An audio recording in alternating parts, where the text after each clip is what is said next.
Bem, meus irmãos, vamos ficar em pé em reverência à palavra de Deus e vamos abrir as nossas Bíblias em Deuteronômio, capítulo 6, versículos de 1 ao 9, e hoje vamos ver sobre a família verdadeiramente abençoada. Deuteronômio, o quinto livro da lei, capítulo 6, versículos de 1 ao 9. Assim diz a palavra do Senhor.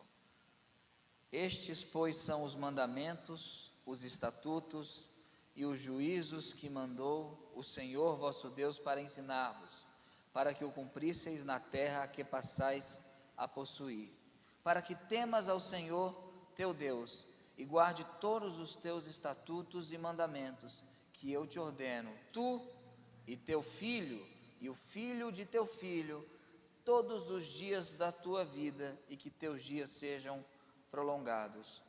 Ouve, pois, ó Israel, e atenta em os guardares, para que bem te suceda e muito te multipliques, como te disse o Senhor, Deus de teus pais, na terra que mana leite e mel.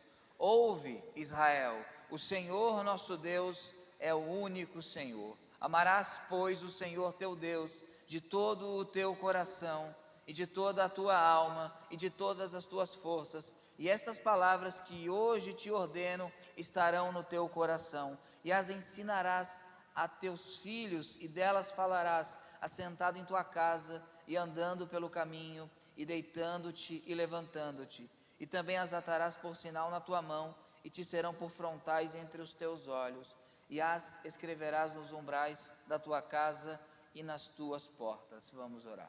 Senhor Deus e Pai, nós te louvamos pela tua palavra, nós te louvamos porque o Senhor fala ao nosso coração mediante ela, Senhor, e eu te peço que nós, como igreja do Senhor, aqui reunida, Senhor, nós venhamos entender o que é uma família abençoada, o que é verdadeiramente uma família que está em teus caminhos, e que a nossa família, Senhor, venha se moldar de acordo com a tua verdade revelada, que é a única verdade revelada que existe, Senhor, a tua palavra, Senhor. Que o Senhor possa capacitar os meus irmãos, aplicar a mensagem aos corações, e que nós possamos sair daqui, Senhor, famílias mais parecidas com Jesus. Também oro por mim, Deus, pedindo que tudo aquilo que eu falar nesta noite seja extraído do teu texto sagrado. Essa é a minha oração em nome de Jesus. Amém. Podemos assentar?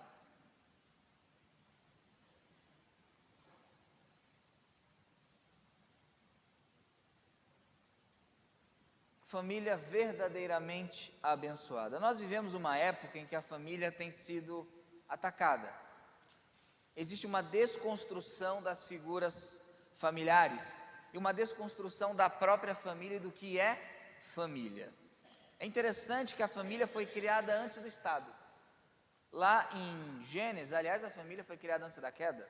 Lá em Gênesis capítulo 2, vamos abrir? Gênesis 2, 24, temos aquilo que podemos dizer do início oficial da família. Gênesis 2, 24. Pois se algum irmão ou irmã puder pegar água para mim, eu agradeço. Gênesis 2, 24, diz o seguinte: portanto, deixará o homem o seu pai e sua mãe, e apegar-se-á a sua mulher, e serão ambos uma carne. Note bem que ele está falando isso para Adão. Aí você pergunta, mas ele fala, Adão está falando de pai e mãe, mas ele não tem pai nem mãe, porque ele foi o primeiro homem. Por que isso está colocado desta maneira? Porque aqui é a criação dos vínculos familiares, dos núcleos familiares. Se você observar, ele já diz o que é a família. É composta de pai e mãe, esse pai e mãe tem sua prole, e essa prole vai casar com uma outra pessoa de uma outra família, iniciando então uma nova família. Então notemos então que a família, ela é iniciada antes do Estado, porque a junção de várias famílias na história é que cria o Estado.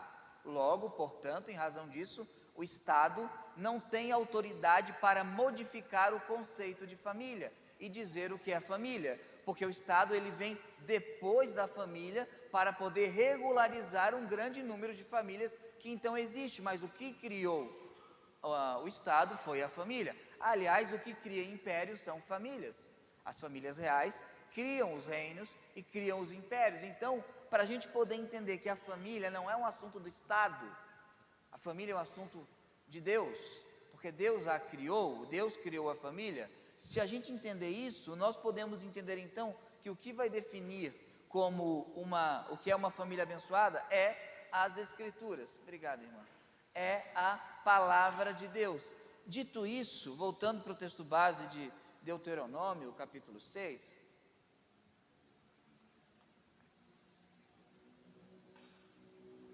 nós temos um certo vício de leitura proveniente do individualismo ocidental. Muitos textos que nós lemos, nós aplicamos a indivíduos.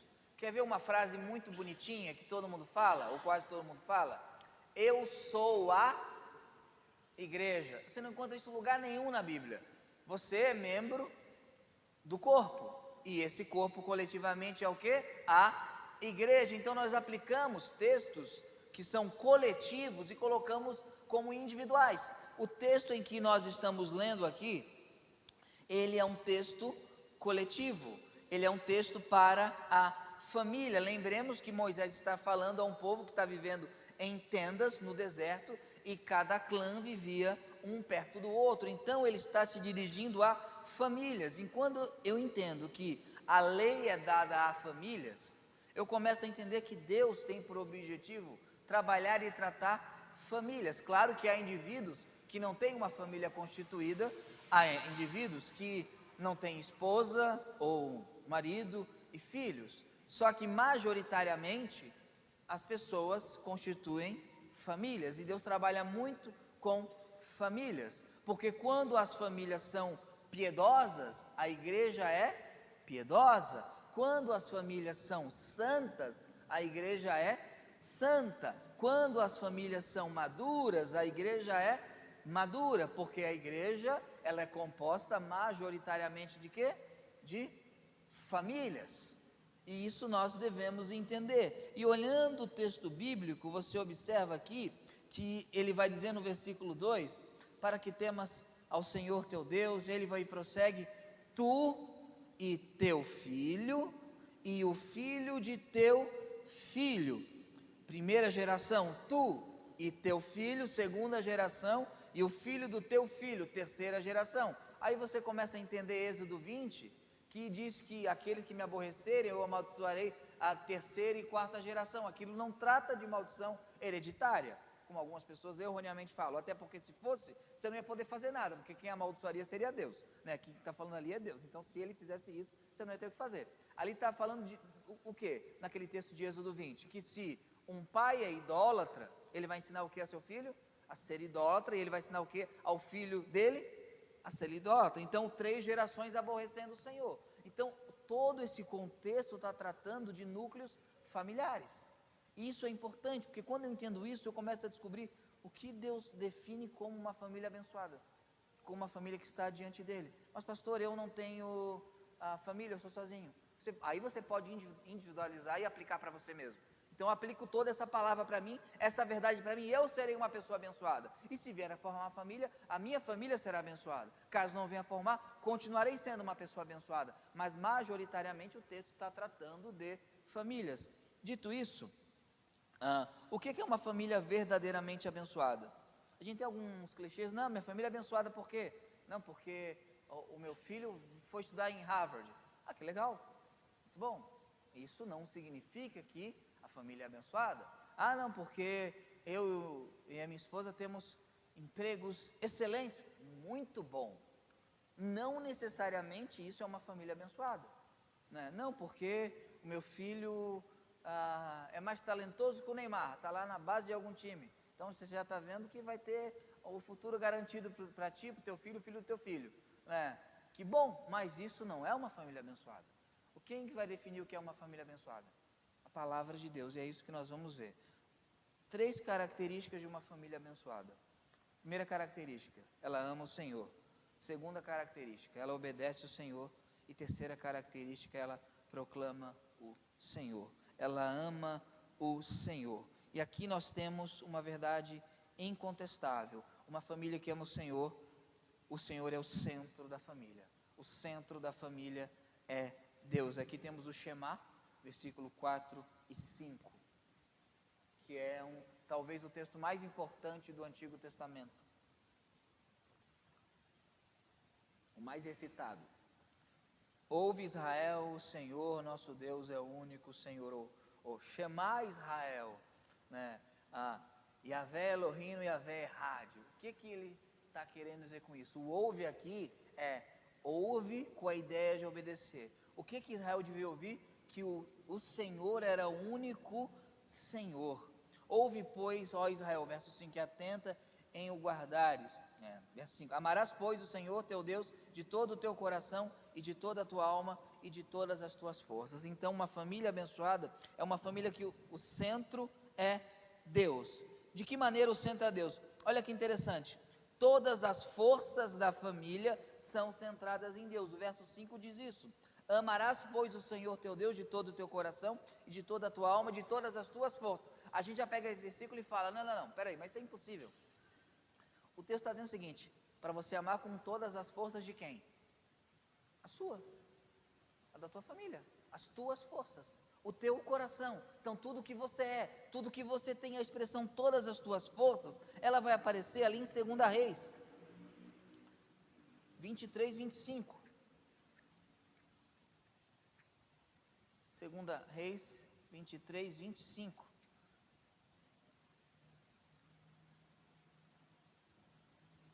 Na reforma de Josias. Assim diz a palavra do Senhor, em 2 Reis 23, 25. E antes dele não houve rei semelhante, que se convertesse ao Senhor com todo o seu coração.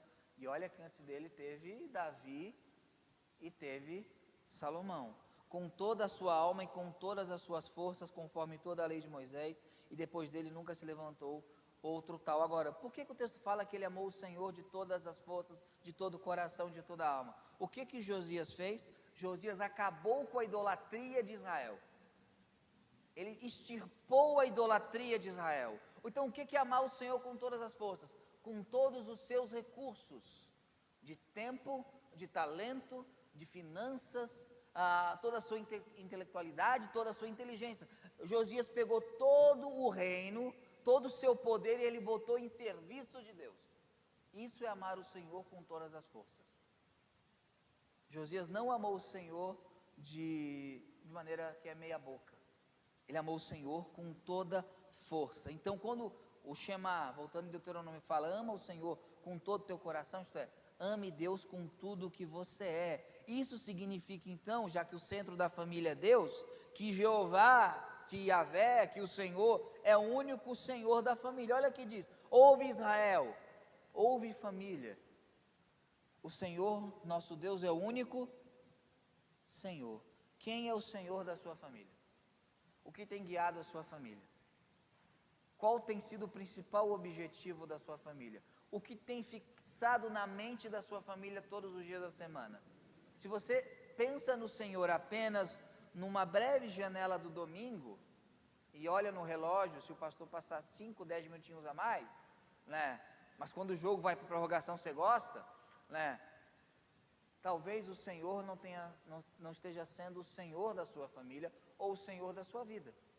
Isso vale tanto para famílias, agora aplicando também àqueles que porventura não tenham famílias numerosas, não tenham uma família estabelecida. Porque aqui fala o seguinte, ouve Israel, quem é o único Senhor de Israel?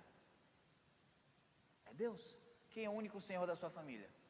É Deus, não é o seu sucesso, não é a sua aceitação, não é o seu progresso, não é a sua felicidade, não é a sua prosperidade. Isso é bom? Tudo isso é muito bom, mas não são senhores, são servos, não são a base da sua vida, são coisas que o Senhor abençoa a sua vida. Então, uma família que é abençoada, é uma família que ama o Senhor e que obedece o Shema, o ouve Israel, é uma família de devoção exclusiva ao Senhor.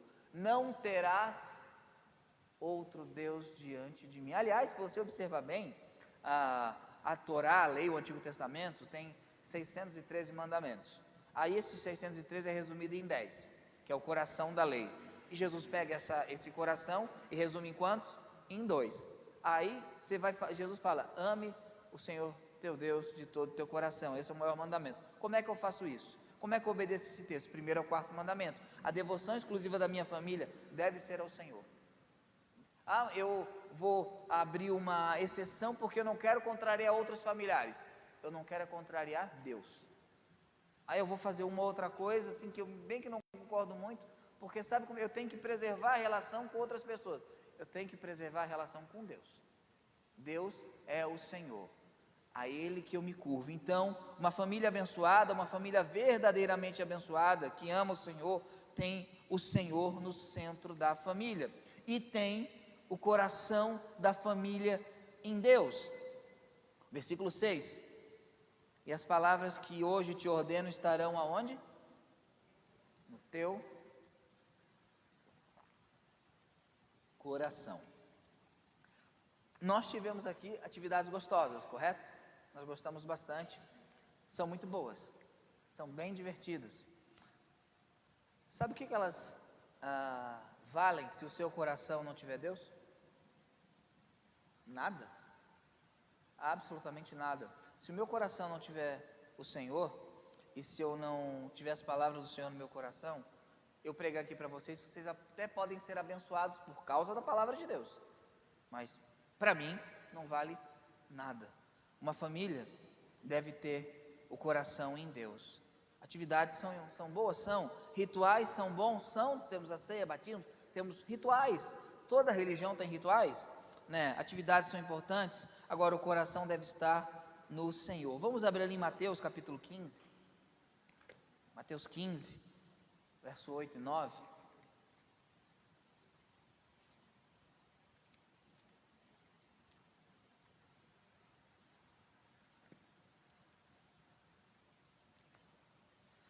Mateus 15, versículos 8 e 9. Aqui Jesus está dando uma bronca nos fariseus e ele fala algumas coisinhas. Versículo 8 de Mateus 15: este povo se aproxima de mim com sua boca e me honra com os seus lábios, mas o seu coração está longe de mim. Mas em vão me adoram. Eles adoravam? Adoravam. Deus aceitava a adoração? Não. Ensinam doutrinas que são preceitos de homem. Mas note a segunda parte do versículo 8. Mas o seu coração, voltando para o texto base de Deuteronômio capítulo 6, o coração da família deve estar em Deus. Faça atividades, faça, mas que o seu coração esteja no Senhor e não na atividade. Tenha rituais? Sem dúvida. O batismo é fundamental, a ceia é fundamental. Agora, se eu for batizado e ceiar sem Deus no coração, vale de alguma coisa? Não vale de nada. O que Deus está dizendo? Olha, eu quero que vocês obedeçam a lei. Eu estou chamando vocês a me terem como único Senhor, mas eu conheço o coração de vocês. Se vocês obedecerem a lei de maneira externa, eu vou saber. Se vocês obedecerem ao chamar de maneira externa, eu vou saber. Se a nossa família for uma casca, e quando eu falo uma família abençoada, não é uma família sem defeito. É natural que toda família, em algum momento da caminhada, queira um matar o outro, correto? Isso é natural, né? Claro, as esposas aqui nunca tiveram vontade de matar os maridos, eu sei que não. E os homens nunca pensaram, nossa, hoje ela está um nível de chatice 4 graus acima, né? Claro que isso não passa na cabeça, passa em outras igrejas, aqui não acontece isso, né? Claro que não. Isso é humano, mas quando eu falo de uma família com coração no Senhor, significa que apesar das falhas, apesar das fraquezas, apesar das debilidades que nós temos, o nosso coração estará voltado em agradar o Senhor, como Jesus fala: amarás o Senhor teu Deus de todo o teu coração, de toda a tua alma, de todo o teu entendimento, de toda a tua força, com tudo que você é. Então uma família que ama o Senhor, é uma família que o coração está no Senhor, as palavras estão no coração. Regeneração, novo nascimento. Nicodemos, muito bonitinho Nicodemos, legal, eu sou mestre, mas Nicodemos, tu tem que se converter. Não adianta nada, Nicodemos, ser mestre em Israel, você não entende bolhufas que eu estou dizendo, por quê? Porque você não é crente, Nicodemos. Você tem que se converter, Nicodemos. Um homem honrado, correto, digno, O que faltava para ele? Tudo, porque não era crente, tinha que se converter. Então, o que Jesus falou lá no Novo Testamento? Que nós devemos amar o Senhor de todo o coração, e amar o Senhor de todo o coração é se entregar completamente a Ele. A música que cantamos, eu estava refletindo, aquela que eu conheço como Estou Voltando da Essência da Adoração, mas essa letra é melhor, porque fala que não quero dar apenas uma canção para Ti, é muito pouco dar uma canção para Ti, e realmente, mas é muito pouco levantar as mãos, é bonito, é muito pouco, separar um tempo ao domingo, tudo isso é importante, mas o coração, só que Deus não é cardiologista, porque a gente fala, não, mas Deus conhece meu coração, eu estou dando meu coração, e vive de uma maneira totalmente ímpia. Por isso que o segundo ponto da mensagem, uma família abençoada, é uma família que obedece ao Senhor. Eu comecei uma família que ama o Senhor, e qual será a consequência natural desse amor? Vai obedecer. Porque tem muita gente que fala, não, pera, o Senhor conhece meu coração, é como diria Paul Washer, e isso não te assusta? Deveria assustar, porque o Senhor conhece as partes mais negras do meu coração. Só Deus pode me julgar. Esse é o problema, não tem jeitinho. Agora, se a minha família ama o Senhor, a segunda marca também vai ser verdade, ela obedece o Senhor. Verso 1 ao 3 de Deuteronômio 6. Eu comecei pelo verso 4, que é o coração do texto, mas a gente vai agora para o verso 1 ao 3. Porque obediência sem amor não é obediência, é legalismo. Se você obedece sem amar o Senhor, ou você está barganhando, ou você está sendo legalista. Agora, se você obedece o Senhor, porque ama o Senhor, isso é obediência. Isso é obediência. Uma família abençoada é uma família que obedece o Senhor. Primeiro, os mandamentos são a norma da família. O verso 1. Estes, pois, são os mandamentos, os estatutos e os juízos que mandou o Senhor vosso Deus para ensinar-vos, para que o cumprisseis na terra a que passais a possuir. Olha que coisa interessante. São os mandamentos, estatutos, juízos que mandou o Senhor, não sugeriu o Senhor. Quando eu senti no coração, pastor, eu vou obedecer a Deus. Quem disse que é para ser assim? Você chega num guarda, você está sem cinto de segurança, ele para seu carro, você fala para o guarda, quando eu senti no coração, eu vou botar o cinto. Funciona. Aí chega o IPTU, ele vai lá na prefeitura, gente, é o seguinte, eu não senti no meu coração de pagar o IPTU, né? O que vai acontecer? Problema seu, você vai sentir uma intimação, né? Depois de muito tempo, ou qualquer outra área da sua vida, chega seu chefe, dá uma ordem, quando eu sentir no meu coração eu faço. O que nós fazemos com os mandamentos do Senhor? Mas eu só vou obedecer se eu sentir no meu coração. Gente, teu coração não é lá essas coisas. A família tem que ter os mandamentos do Senhor como a norma, que fala, que mandou o Senhor, são mandamentos e não sugestões. As coisas que o Senhor ordena em sua palavra, e aqui no nosso contexto de igreja do Senhor, especialmente no Novo Testamento, são ordens para a família, né? A cultura não é a sua norma. Em qualquer época, em qualquer lugar, você vai ter coisas contrárias à palavra de Deus, e essas coisas não podem ser a norma da família. Quer ver uma coisa interessante, como a cultura molda a família? E a família começa a achar que é normal, embora o Senhor o condene, né? O tal do ficar. Não, mas qual o problema de dois adolescentes ficar? Todo mundo faz? Em Israel também todo mundo adorava Baal. Todo mundo fazia, todo mundo acendia incenso a Astarote, fazia bolos à rainha do céu também. O ficar é só um outro nome para porneia, para fornicação. Mas não chega nos finalmente, mas é fornicação. Mas a cultura, o problema da cultura. O problema é da cultura. A cultura não é a nossa cultura. Nós temos que transformar a nossa mente, renovar a nossa mente, não ser aformatado pela cultura, porque a norma da família é o Senhor, são as coisas que o Senhor ordenou. Então uma família abençoada é uma família que aqui nesta casa, a norma é o Senhor, a norma é aquilo que o Senhor diz, e tem outros e inúmeros exemplos que nós damos um jeitinho, mas uma família que é abençoada por Deus, a norma não é o que a cultura diz. A cultura pode ser neutra, pode ser boa e pode ser diabólica, porque a cultura é um produto humano. Tem elementos da cultura que são neutros, tem elementos da cultura que podem ser bons, e tem elementos da cultura que são diabólicos. A gente tem que ter a sabedoria de saber o que é neutro, O que é bom? Pô, isso é uma coisa boa. E o que é diabólico? Outro ponto importante, uma família que obedece ao Senhor. Os mandamentos do Senhor apontam que a nossa família ama a Deus de fato. Versículo 2: para que temais ao Senhor teu Deus e guardes todos os teus estatutos e mandamentos. Ele dá os mandamentos para que eu tema. Esse temor é indicativo que eu o amo. Se me amardes, guardareis os meus mandamentos. Vocês são meus amigos se fizerem o que eu vos mando. Quando o Senhor aponta isso, Ele está indicando o seguinte, que essa obediência demonstrará que a família teme o Senhor. Como é que Deus verificaria de maneira prática que Israel amava a Deus e temia a Deus? Pela obediência ao Senhor de coração, mas uma obediência de coração vai envolver uma obediência externa. Não há como ter uma obediência de coração que não seja vista externamente. Se chegasse uma pessoa para você, a pessoa espancasse a esposa, não, mas eu amo ela com todo o meu coração, e continuamente espancasse ela, não, mas peraí, mas está julgando o meu coração? Eu amo ela, faz algum sentido? O cara deve para todo mundo na praça, não, mas no meu coração eu quero pagar, não faz nenhum esforço para pagar.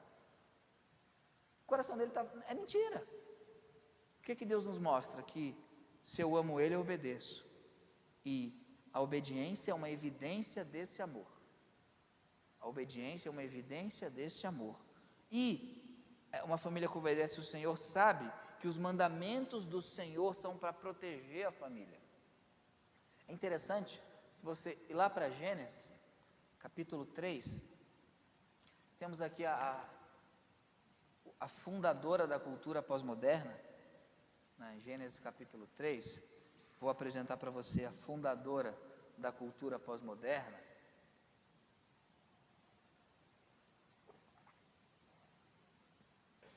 Também conhecida como o primeiro teólogo liberal, Gênesis capítulo 3, diz o seguinte: ora, versículo 1, a serpente, primeiro teólogo liberal, fundadora da cultura pós-moderna, primeira teóloga coach, ora, a serpente era mais astuta que todos os animais do campo que o Senhor Deus tinha feito, e esta disse à mulher: é assim que Deus disse, não comereis de toda árvore do jardim? Olha que coisa interessante, foi assim que Deus disse? Aí o que ela faz? Ela perverte o mandamento era para a vida, coma de tudo, menos uma. O que ela faz com o mandamento? Ela perverte, aquilo que era uma bênção, coma de tudo, menos uma, vira um cerco, vira uma prisão, não coma nada. É assim que a serpente trabalha, ela faz com que as pessoas acreditem que os mandamentos do Senhor são uma prisão. Os mandamentos do Senhor são para aprisionar. Por isso, Salmo 2, os ímpios, os reis ímpios falam: retire de nós as suas ataduras. Isto é, a gente quer arrebentar a lei nos aprisiona, os mandamentos nos aprisionam. Voltando para Deuteronômio, mais uma família abençoada, sabe que os mandamentos são para proteção. Deuteronômio 6:3, ouve, pois, ó Israel, e atenta em os guardares, para que bem te suceda e muito te multipliques, como te disse o Senhor, Deus de teus pais, na terra que mana leite e mel. A Bíblia tem algumas regras, e sim, são regras. Se a pessoa falar, o cristianismo não tem regras, tem regra. Isso é uma bobagem, está cheio de regra. Só o livro de Tiago, o Novo Testamento, tem 58 mandamentos, está cheio de regra, né? A questão não é a regra, a questão é se você obedece essa regra de coração, porque você ama a Deus ou não. O cristianismo tem muitas regras. Uma delas, por exemplo, é a castidade. Vou dar um exemplo, a castidade, né? E durante os primeiros 50 anos do século XX, essa ideia foi atacada, e houve então a revolução sexual, correto? Final da década de 50, início de 60, houve a revolução sexual. Final da década de 70, início de 80, surgiu um negócio chamado síndrome da imunodeficiência adquirida. O que é isso? AIDS. Que pega de que maneira? Aí você vai falar, pastor, mas quantos homens casados contaminaram as suas esposas? Eles contaminaram porque traíram, correto? A Bíblia é contra ou a favor da traição? Ah, contra. Se duas pessoas são castas, pensa comigo, olha a proteção. Duas pessoas são castas, nunca se relacionaram com ninguém. Elas se casam e mantêm a piedade no casamento, nunca traem. Elas vão pegar e diz como? Por Wi-Fi? Transfusão, ok, seria a única possibilidade, e seria muito difícil. Como é que seria? Comendo algum macaco no meio do Congo? Como é que pegariam? Não, porque a revolução sexual tem que acabar com a ideia que casamento é algo muito sério, legal. Quantos filhos sem pais? Que os pais, sei lá onde estão. Olha como a lei de Deus protegia a sociedade. Uma família abençoada entende que a lei de Deus é para a proteção dela. Ó, daqui se você passar, você morre. Imagina, cerca elétrica, que absurdo, o cara botou, eu vou tirar essa placa de cerca elétrica e vou botar a mão. Essa cerca está mandando eu fazer, eu não quero, eu quero botar a mão. Quando a Bíblia dá ordens, é para o nosso bem.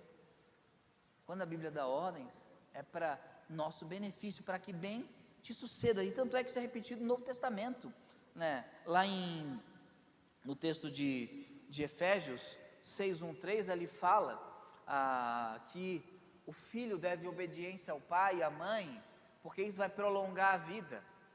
Quantos jovens morreram porque não obedeceram uma simples frase: não quero que você ande com esse povo, eles não são seus amigos. Uma família abençoada entende que os mandamentos do Senhor são mandamentos para o bem e não para o mal. São mandamentos que protegem a nação, que protegem a família. Quanto mais uma nação está distante de Deus, quanto mais as famílias estão distantes de Deus, menos abençoadas elas são, e mais problemas elas têm. Mais problemas, mais e mais problemas. Por quê? Porque os mandamentos são para o bem. A serpente, o primeiro teólogo liberal, que é a serpente, Satanás, ele dá a entender que são uma prisão, isso me aprisiona. Não, isso me liberta. Isso é uma bênção. A lei do Senhor é pura, é uma bênção.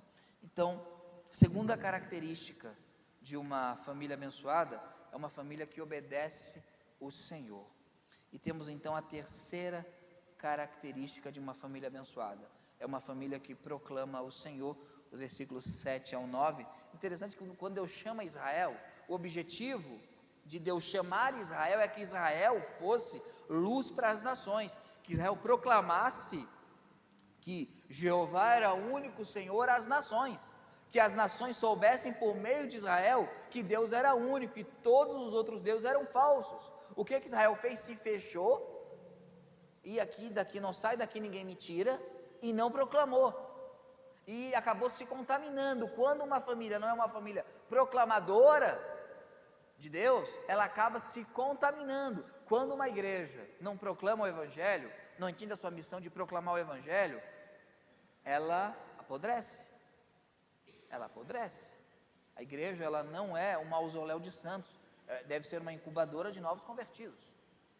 Por isso que é necessário que as famílias proclamem, e é isso que Deus chama essa família. Interessante. Primeiro, você me ama, então você me obedece.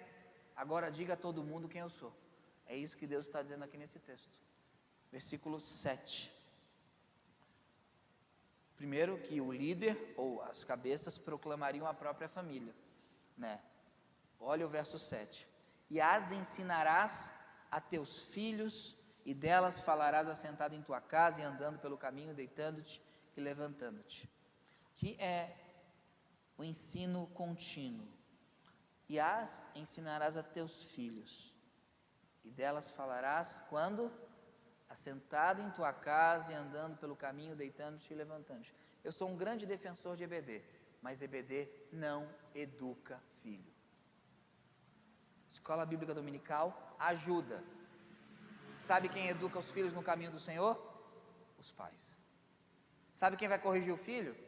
Eu posso aconselhar, mas eu não posso tirar o cartão de crédito do filho, não posso tirar a internet do filho, do seu filho, não posso tirar o Wi-Fi dele, eu não posso proibir que ele ande com gente, eu não posso fazer isso, eu não posso. Sabe quem vai fazer isso? Você. Sabe quem vai falar para o teu filho do Evangelho continuamente? Porque aqui tem algumas pessoas. Por mais que a gente se esforce, o fato é que por boa parte eu falo 5 minutos, dou um oi e as pessoas vão embora para suas casas, né? A verdade é essa. Eu ensino, instruo, você entende, você pega o texto e você faz o que, filho? Senta aqui, vamos falar do Evangelho. Meus filhos sabem sobre céu, inferno, sabem que alguns tipos de sexualidade levam ao inferno, sabem sobre casamento.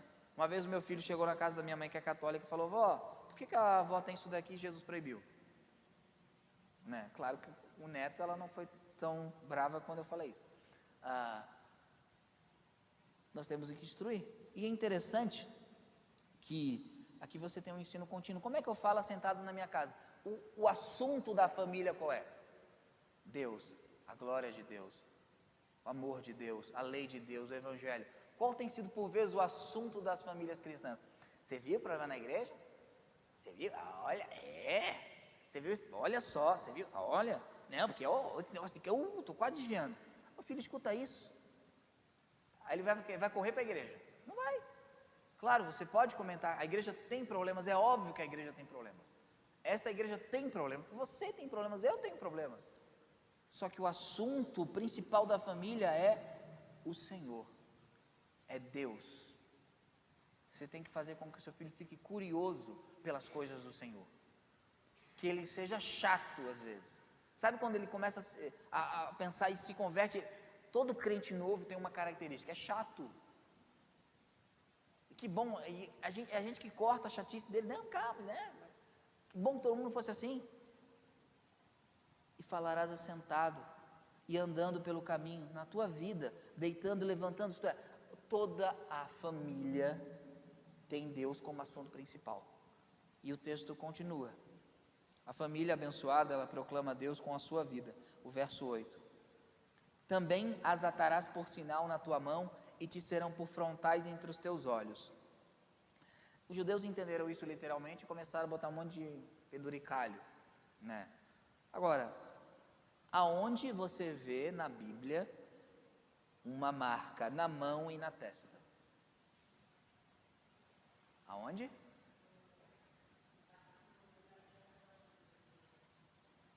Mais no Novo Testamento, mais para lá. Apocalipse. Olha, vamos entender Apocalipse como? Pela Bíblia, né? Não precisa ver a novela da Record. O que é ter marca na mão e na testa? Vamos lá para Apocalipse, capítulo 13, versículo 16. Agora sim eu posso dizer que Apocalipse não está depois de Apocalipse, antes de Apocalipse, porque é o próprio Apocalipse, né? Então você vai achar, né? Apocalipse, capítulo 13, versículo 16. Uma marca na mão e na testa. Olha que coisa interessante, né? A ideia literalista americana, que pega Apocalipse e interpreta literalmente, ela atrapalha muito a interpretação do texto. Apocalipse capítulo 13, verso 16. E faz que a todos, pequenos e grandes, ricos e pobres, livres e servos, lhe seja posto um sinal na sua mão direita ou nas suas testas. Agora abram ali em Apocalipse 7, 4. 7, 4. 7, 4. 7, 3 e 4. Dizendo: não danifiqueis a terra, nem o mar, nem as árvores, até que hajamos selado nas suas testas os servos do nosso Deus. E ouvi o número dos selados, aí vai aquela que não vou entrar nisso agora. Agora, Apocalipse 14, 1.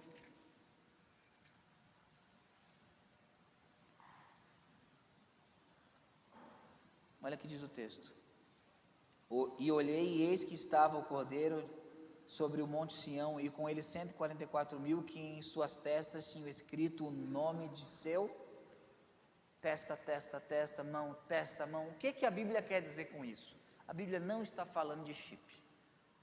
Até porque já está atrasado, porque você pode ir lá para o banco sem chip nenhum, né? Já está atrasado, né? Isso já passou. Antes do chip era o código de barra, já está atrasado.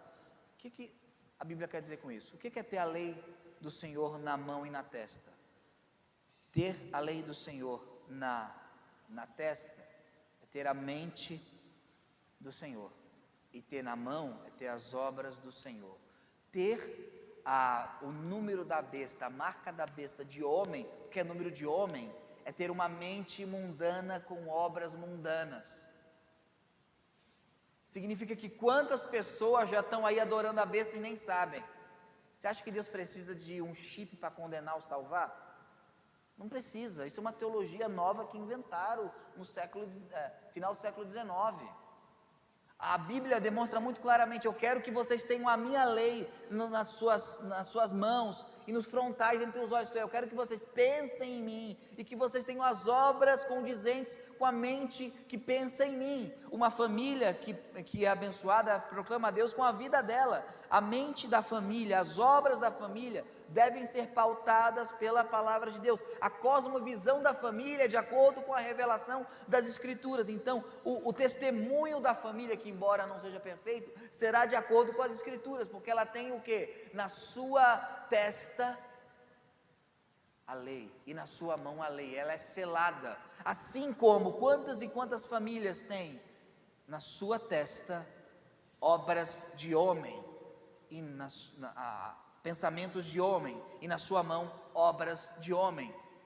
A marca da besta aí. É menos espetacular do que você viu na novela da Record, né? Mas a Bíblia se interpreta pela Bíblia e não por especulação. O que significa então que a família deve proclamar a Deus com sua vida. E terceiro, para fechar, ela proclama publicamente, verso 9 de Deuteronômio 6.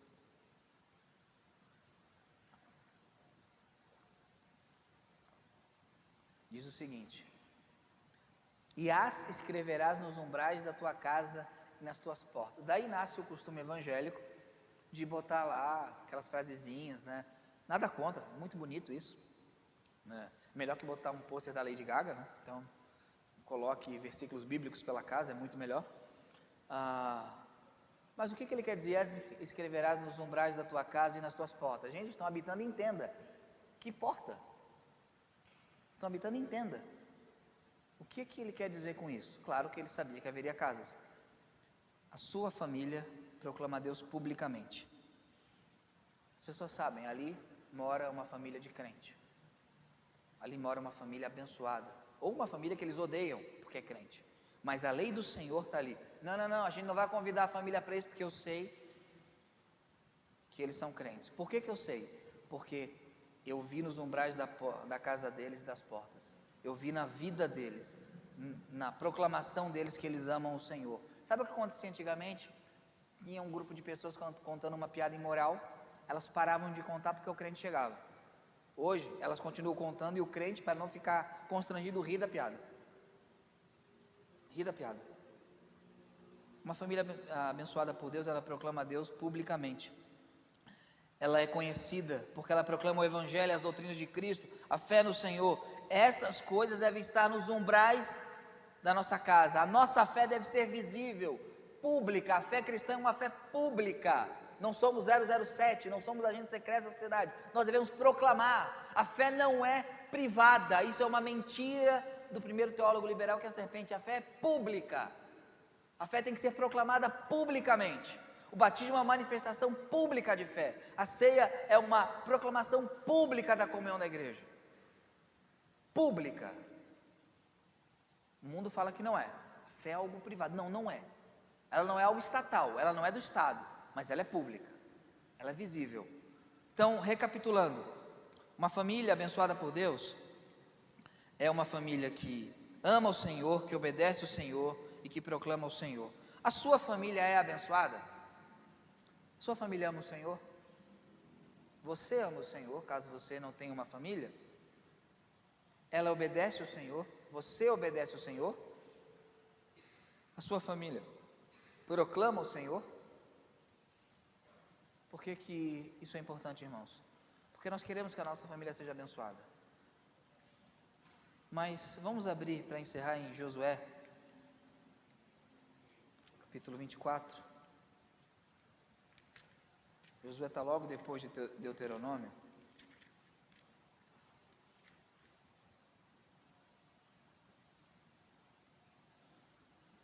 Josué 24, 14 e 15. E eu encerro com esse texto. E note como uma leitura errônea prejudica a igreja. Que Josué está renovando a aliança com o povo de Israel. E diz o seguinte: agora, pois, temei ao Senhor e serviu com sinceridade. Lembra o coração? Quero que vocês temam e sirvam o Senhor com o quê? Sinceridade e com verdade. E deitai fora os deuses aos quais serviram os vossos pais além do rio e no Egito, e serviu ao Senhor. Interessante. Você ama, você teme e você obedece. Porém, se vos parecer mal aos vossos olhos servir ao Senhor, escolhei hoje a quem servais, se aos deuses a quem se serviram vossos pais, que estão além do rio, ou aos deuses dos amorreus, em cuja terra habitais. Porém, eu e a minha casa iremos ao Senhor. E aqui está o problema. Isso não é uma promessa. Isso é um compromisso de Josué. Ele não está prometendo que se você for crente, sua família vai ser crente por osmose. Me converti, vai sair um poder das minhas mãos, todo mundo vai se converter agora. Não. Ele fala assim, ó, independente do que vocês façam. Você quer servir a Deus? Beleza, estamos juntos. Mas se você quer servir os deuses além do rio, ou se você quer servir os deuses amorreus, sirvam. Porém, eu e a minha casa, vamos fazer o quê? Vamos servir o Senhor. Ele está tendo um compromisso. Isto é, na minha casa o Senhor será servido. No meu lar o Senhor será servido. Independente da escolha de vocês, eu e a minha casa serviremos o Senhor. Isso é um compromisso, não é uma promessa. Josué está falando da casa dele. A questão é, você pode falar da sua? Você deve ter esse compromisso. Você deve se comprometer. No meu lar, nós a partir de hoje, nós vamos servir o Senhor, nós vamos nos consertar. Nós vamos ter uma vida piedosa para agradar a Deus. É isso que nós devemos fazer. Se você fizer isso, você terá uma família abençoadíssima. Amém? Ouvido a irmã Lécia. Depois a gente vai estar instalando chips na mão direita e na testa, os irmãos. Brincadeira. Não vamos fazer isso.